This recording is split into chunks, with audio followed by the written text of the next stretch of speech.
E aí, seus usuários de Tinder chinês, tudo bem com vocês? Bom, será que o socialismo deu certo na China? Vamos ver. Né? Então, é interessante porque o modelo chinês confunde muitas pessoas, porque, por um lado, é um país com traços socialistas, é um estado de partido único, e se o Lenin voltasse a viver hoje, ele claramente ia reconhecer exatamente o que ele descreveu de como deve operar um estado de partido único. O Partido Comunista controla todos os aspectos do dia a dia Do das nosso. pessoas, que é algo inimaginável.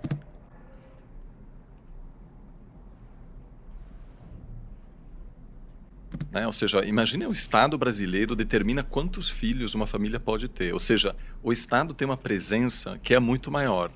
Ao mesmo tempo, na Isso é complicado porque o cara me larga uma informação dessa e fala, olha, o Estado controlando, pô, mas por que foi feito isso? Né? E o contexto, sabe? Ah, vamos só jogar a história e o povo que se vire para entender. na economia, por décadas, empresas tiveram uma imensa liberdade também.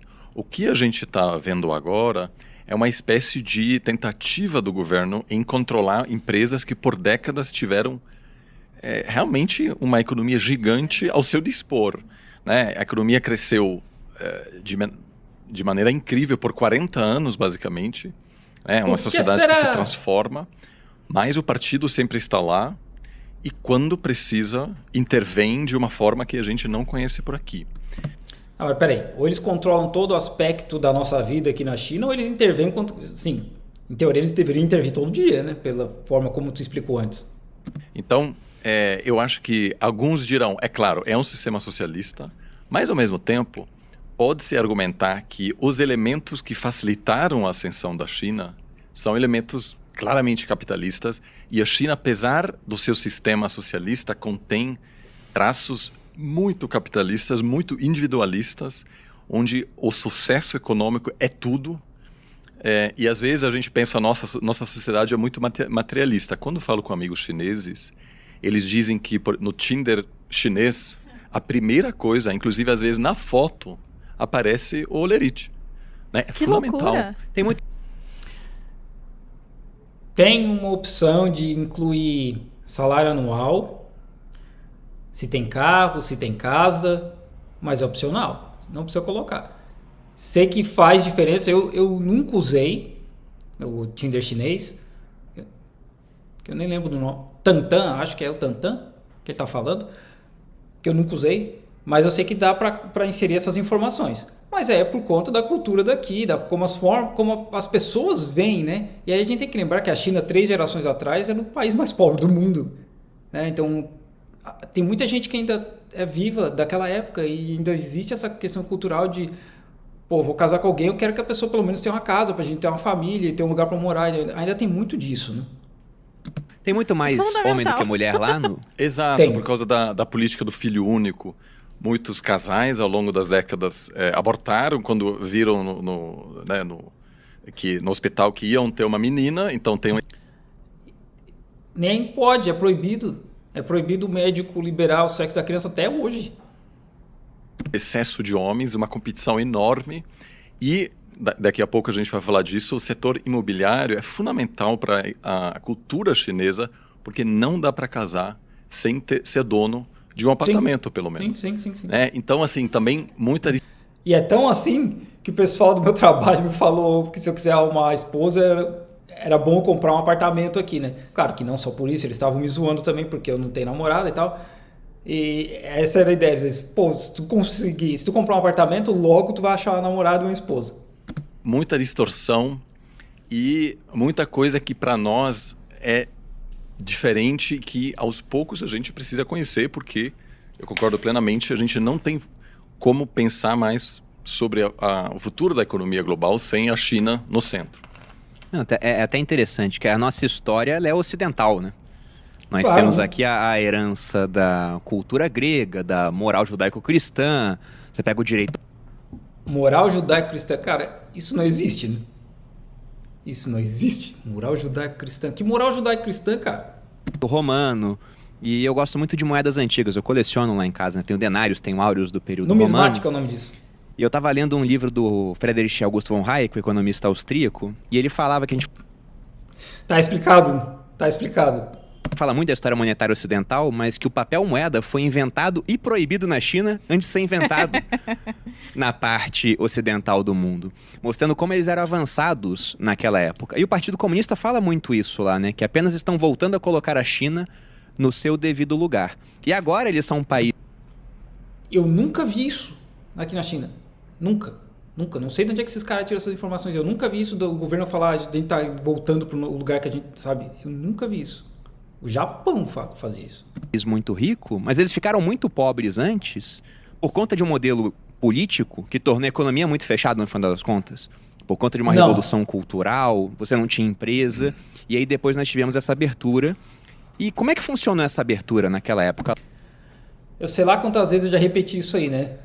Mas é como se a China, o Partido Comunista vence a Revolução e aí a China tá ali, o país zeradinho, tudo bonito, vamos começar do zero. Pô, e os 100 e poucos anos de guerras, invasões, colonização, nada conta, né? Não existe uma inércia de pobreza que se arrasta por décadas que o Partido Comunista tem que trabalhar para vencer, né?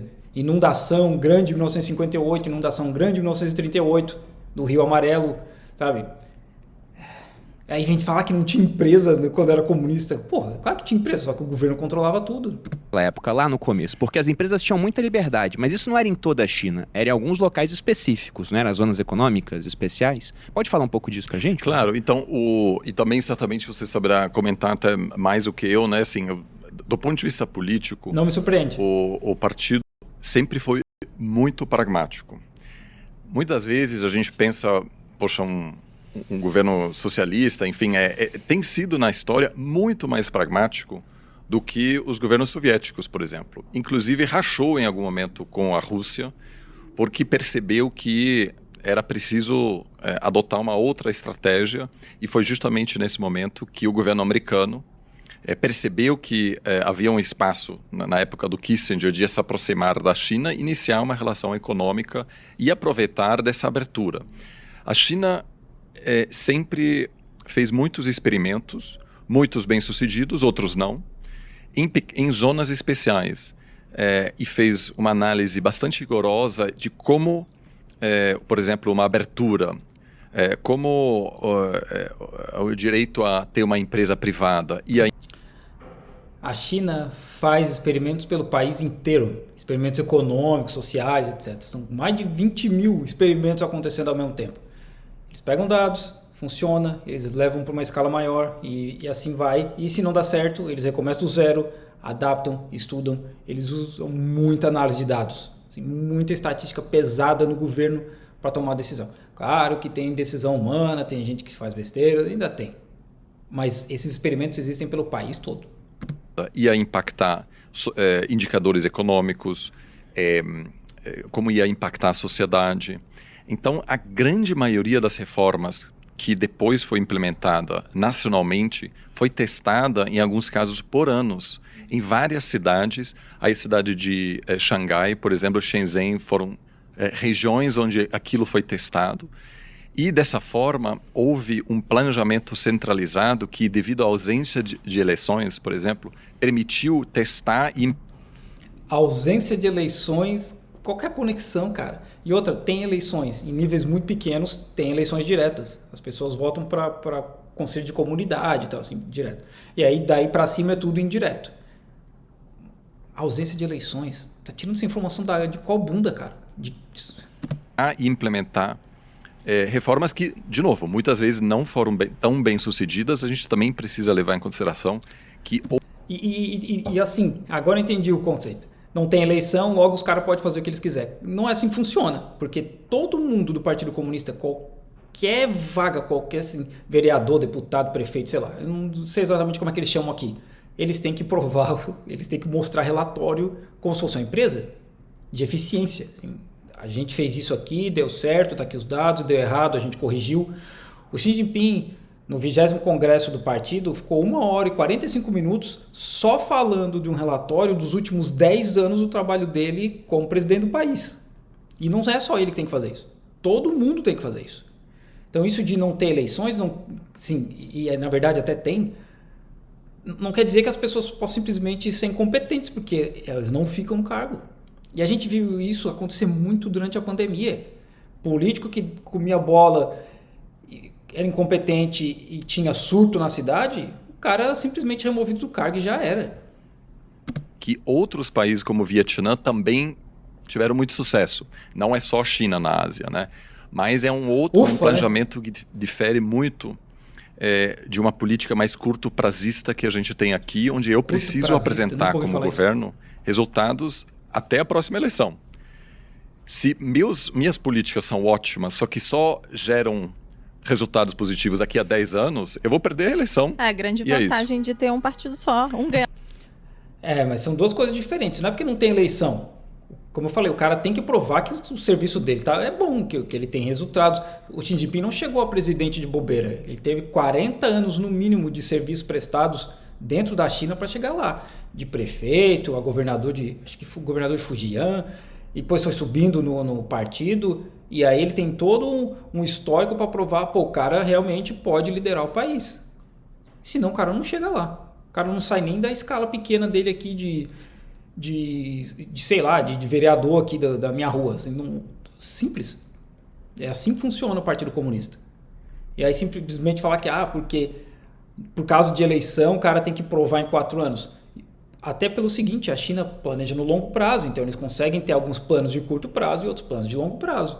Mas essas coisas não são conectadas da forma como está explicando. Um ganhador só, claro, então não tem como competir com ninguém. O lado positivo é esse, mas o lado negativo é que também não há como corrigir, né? E agora a grande questão será como se aquela grande aposta de controlar mais o setor privado permite reter esse espírito inovador que marcou a economia chinesa nos últimos. Claro que permite, porque a China o governo chinês que está metendo dinheiro nessas economias todas.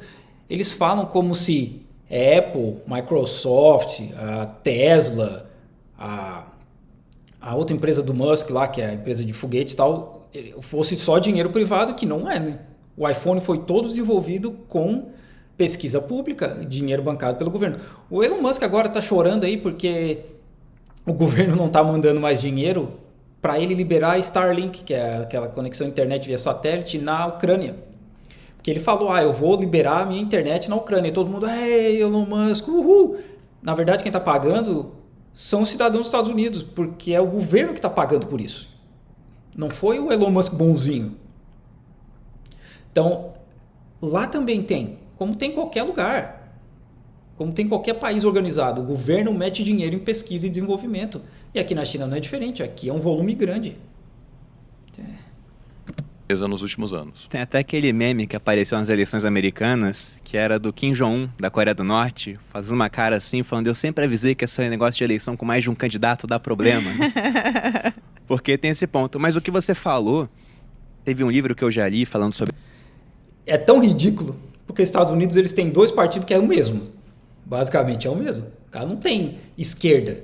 Nos Estados Unidos eles acham que democrata e esquerda é só menos direita que o republicano, mas é basicamente o mesmo partido. Os democratas defendem umas pautas um pouco mais progressistas, mas nada muito diferente. Falando sobre democracia, e o autor do livro, ele falava que se deveria existir um governo, ele era a favor de uma monarquia num regime mais antigo. Era o Hans Hermann Hoppe. E ele dava um argumento interessante que eu nunca tinha pensado, que era essa questão de uma visão de curto prazo com uma visão de longo prazo. Porque, sob um governo democrático, o político tem todo o estímulo para que ele apresente o máximo de resultado possível agora. E como que ele pode fazer isso? Se endivida pra caramba, pega muito recurso emprestado, faz alguma coisa que vai aparecer agora, e quando essa conta chegar, não vai ser mais esse cara no poder, né? Vai ser outra pessoa. Então, o estímulo gaste muito agora e a dívida você deixa para depois. Agora, se eles sabem que daqui a 30 anos é o mesmo partido ainda no comando, que se tiver muita besteira vai deixar de ter o poder, eles têm um estímulo para se preocupar um pouco mais com o longo prazo e abrir mão um pouco do curto. Agora explica por que a China não é uma monarquia, né? No caso. Não é uma monarquia, sim. Mas é só uma visão entre uma... Meu Deus do céu, que conexão é essa que vocês estão fazendo, meu Deus do céu? E o ridículo desse argumento é a China simplesmente é a segunda maior economia do mundo. Simples. Não é como se os chineses estivessem errando e o país estivesse indo pro buraco sob a liderança do Partido Comunista. Não.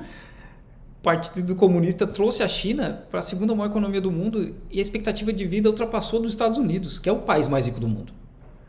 Então, assim, é uma conexão que não faz sentido. E monarquia é outra coisa, né? O Xi Jinping não é rei, não é um imperador. Onde que tem rei? Na Inglaterra. E quem que vota para primeiro-ministro? 0,2% da população da Inglaterra, do Reino Unido, né? Que é ninguém. Mas provavelmente eles vão achar que o Reino Unido é democracia. Só e uma diferença entre a democracia com uma visão de curto prazo e outras formas de governo com uma visão em prazos maiores. Eu já conversei com um chinês aqui que acha que isso não é democracia, porque na cabeça deles deveria ser uma pessoa, um voto. E eu já conversei com um chinês que acha que a China é democracia, só que é uma forma de democracia que funciona para a China, para a população chinesa, e que está tudo certo. Se a gente for parar para pensar, funciona. Como eu falei, a China é a segunda maior economia do mundo, expectativa de vida bombando, educação bombando, 90% dos millennials têm apartamento. Então, o socialismo deu certo na China? Parece que sim.